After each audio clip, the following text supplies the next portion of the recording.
First half మొత్తం కూసుంటే ఉచ్చ కూడా ఓబోది కాదు. ఇంకోసారి అన్న కూసుంటే ఉచ్చ కూడా ఓబోది కాదు.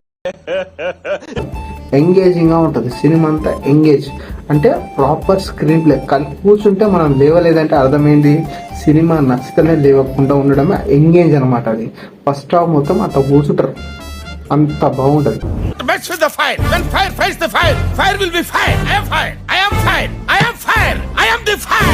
సెకండ్ హాఫ్ కూడా బాగుంది, కానీ నాకు అర్థం కాలేదు సార్.